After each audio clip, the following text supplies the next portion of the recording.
안녕하세요. 김종섭입니다. 12월 2일 아침 시작하도록 하겠습니다. 어제 국내장이 급등 마감했죠. 국내장이 급등 마감한 거에는 미국 시장이 미니 선물이 1.6% 이상 오르고 있었어요. 그런데 본장이 열리면서 미국 시장은 장 초반에 급등을 했어요. 거의 2% 가깝게 다우 나스닥이 다 오르는 모습이 있었고, 근데 막판에는 거꾸로 하락이 깊은 상황이 됐습니다.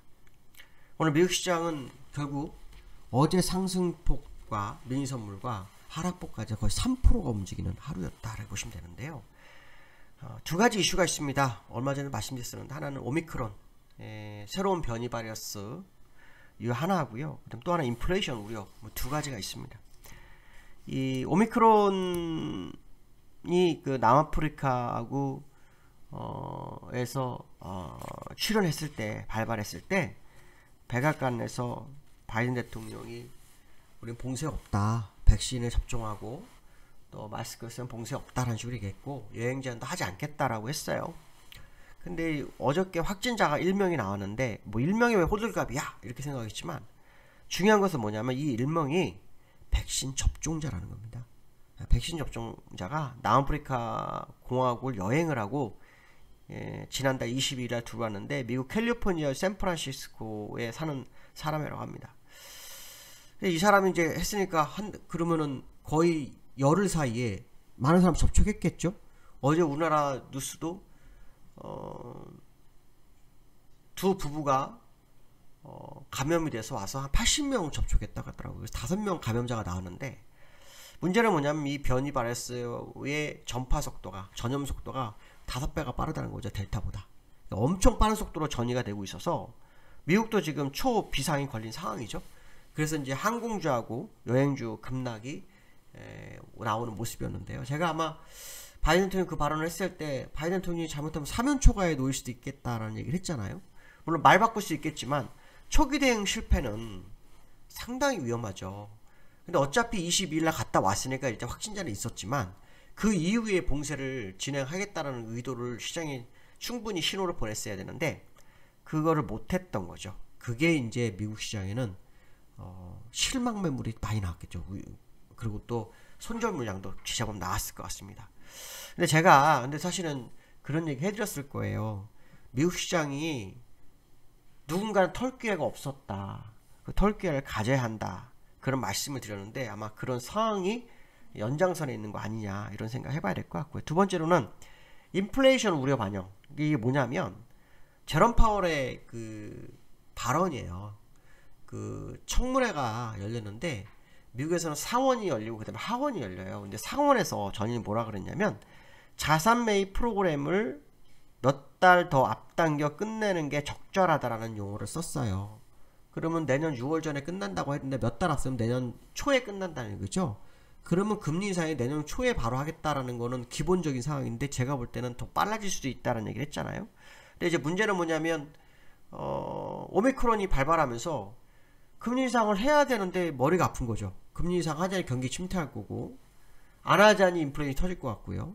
제가 볼 때는 금리 인상 하는 게 맞습니다. 일단 시장이 무너지든 말든 일단 인플레이션 잡고, 그 다음에 금리를 어느 정도 갖췄을 때 주가가 빠진 데서 다시 금리 조절해서 시장을 방어하는 게 맞을 거라고 판단하는데, 어떤 대응 논리가 나오는지 봐야 되겠죠.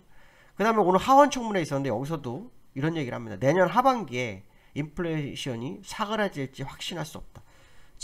얼마 전에 제롬 파월이 임기 연임 전에요, 이런 얘기를 했어요. 내년에 3, 4분기, 2, 3분기면 인플레이션을 사그라들 거다라는 얘기를 했는데, 내년 하반기에 가도 장담할 수 없다는 얘기를 합니다. 그러니까 거의 거짓말한 거죠. 왜 이거를 몰랐겠어요? 말이 안 되는 겁니다. 그러니까 결론적으로 말하면 뭐 무슨 꿍꿍이가 있는지 모르겠지만 시장은 속은 거죠. 속은 게 이제 문제는 뭐냐면 금리 인상이 더 빨라지고 있는, 그러니까 예측이 빨라지고 있어요. 그리고 이들도 발언도 빨라지고 있어요. 저는 개인적 생각입니다. 이건 대피셜인데 12월 이달에 뭔가 있을 것만 같은 그 생각이 많이 들거든요. 이제 그 10일날 그 소비자 물가 지수를 꼭 봐야겠죠. 물론 지금 유가가 요 근래 빠졌어요. 근데 요 근래 빠진 거는 사실은 내년 1월에 나와요. 그러니까 12월 10일은 지난달 거 11월께 나오니까요. 그거 보고 아마 얘네 움직이지 않겠냐 그 생각이 많이 들어요. 혹시라도 11월에 10일날 발표된 게 6.2%를 넘겨서 버리면 아마도 시장이 그 대응이 되게 빨라지지 않겠느냐 뭐 이런 생각이 좀 드는 상황이었다라고 보시면 될 것 같고요.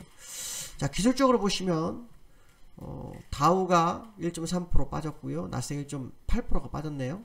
자, 다우를 먼저 보면 다우를 한번 볼게요. 다우를 먼저 보시면 어저께 장 초반에요 1.5%로 상승했었어요. 1.5%. 그래서 전날 음봉을 메워주는 듯한 느낌을 줬는데 바로 밀려버리는 그런 상황이 발생을 했죠. 그래서 제가 아마 200일선이 깨질 것 같다라는 얘기를 했었는데 바로 깨버리는 그런 상황이 돼버렸고요. 그 다음에 이제 나스닥도 좀 보시면 60일선을 깨뜨렸는데 장중에요. 장 초반에 1.8%가 상승했다가 종가는 1.83%로 끝냈어요. 그래서 60일선을 갖다 붙여놨는데요. 지금 나스닥 차트를 보시면 지금 나스닥하고 다우 차트를 보시면 키높이가 안 맞죠? 200일선까지 가야 되는데 그래서 덜 내려온 시장의 모습이다 라는 해석을 해볼 수 있다 라고 보시면 됩니다. 그래서 아마 추가적 하락 가능성이 굉장히 높아지는데 제가 아마 다우에서 이런 차트를 이런 얘기를 해드렸을 거예요. 여기서 대응할 수 있는 시간이 요거밖에 없었다. 하루밖에 없었다. 그래서 장중에 모습을 보이고 대응을 한 거 아니냐. 그래서 며칠 동안 계속 장중에 매수 그 지수가 굉장히 높게 나타나는 모습이 나왔었는데 아마 그런 부분이 뭐 있었지 않나라는 생각이 많이 듭니다. 그래서 이 이후에 오미크론이 좀 더 시장에 반영이 되지 않을까라는 생각을 한번 해봐야 될 것 같고요. 자, 두 번째는 어저께 국내장이 폭등을 했는데요. 급락 하루 만에 급등을 했어요. 근데 급락 전에 급락일 날 최고점이 2942포인트였고 그거보다 약 42포인트가 덜 올라왔지만 거의 60포인트가 올랐어요. 60포인트가 올랐는데 어저께 삼성전자가 4%가 올랐어요. 4%가 삼성전자를 좀 한번 보시면 장대 항봉이 나왔어요. 갭을 여기 갭상승을 메워주고 장대 항봉이 나왔는데 이게 이제 지금 매수의 기회일 거냐 아니냐 이게 되게 중요하죠. 어제 수급 동향을 보시면 외국인 600만 주 사고 기관은 안 샀어요. 기관이 좀 사야 한다고 했는데 기관이 안 샀어요. 그러니까 지금 상황으로 기관이 오늘 어떻게 움직이는지 봐야 돼요. 그리고 특히 외국인도 어저께 들어온 거 거의 그 프로그램 매수 함께 들어왔거든요. 그래서 $1 어디 내려온 것도 기관 물량이 좀 들어오느라고 $1 내려온 게 아닐까 판단에 쓰고 있는데 오늘 흐름이 어떨지 봐야 됩니다. 왜냐하면 미국이 추세를 이탈해버렸기 때문에 이제 어디 들어온 애들은 오판을 하게 된 거예요. 그래서 그 물량이 아마 오늘 시장에 많이 흘러나오지 않겠냐 이것도 한번 해석을 해봐야 됩니다. 그래서 삼성전자 아까 차트상으로 보시면 굉장히 이뻐 보이죠. 21선에서 지지력 딱 주고 양봉을 세웠으니까 그렇죠? 5일선도 우상향 가능성이 높죠. 그래서 오늘 윗끌림 만기라서 어쩌면 이거를 한번 뭔가 해보려고 할 수도 있겠지만 어저께 급등하고 있는데 사실 그 전날 미국이 빠졌단 말이에요. 그리고 오늘 또 빠졌기 때문에 이제 시장이 굉장히 부담스러워진 상황이 됐다. 그래서 아마 오늘 어떤 대응이 나오는지 좀 확인하실 필요성이 있고요. 세 번째로는 어저께 코스피 외국인수 9,000원 아까 매수했다 그랬는데 9,000원 매수하고 2,900을 터치를 했어요. 장중에 2,905까지 갔었는데 사실은 이제 밀렸죠. 2,905까지 2,905까지 갔다가 밀려서 끝났어요. 2,899로 끝났는데 사실은 여기가 기술적으로 일목균형표사고는 어려운 자리예요. 이걸 올리면 이게 대가를 지불하는 경우가 굉장히 많아요. 뭐 맨날 대가지만 그런 데가 있습니다. 기술적으로 올라갈 자리가 있고 가지 말아야 할 자리가 있는데 지금은 제가 볼 때 분명히 갈 자리는 아니거든요. 이 갈 자리가 아닌 데서 이렇게 올라오면은 두 번째 내려갈 때 더 큽니다. 그래서 한번 오늘 뭐 시장의 모습을 지켜봐야 되겠지만 어쨌든 우리나라는 또 청개구리 기질도 있어요. 청개구리도 있는데 미국이 이틀 연장으로 빠졌거든요. 그것도 1.8%씩 이것은 이제 우리나라가 어떻게 받아들일지는 한번 생각해 봐야 되지 않을까 이렇게 말씀드릴 수 있을 것 같습니다. 자, 오늘 목요일이죠. 윗끌림만기 잘 대응하시고 즐거운 하루 되시고 기쁜 하루 되시기 바라겠습니다. 오늘 여기까지 하겠습니다. 감사합니다.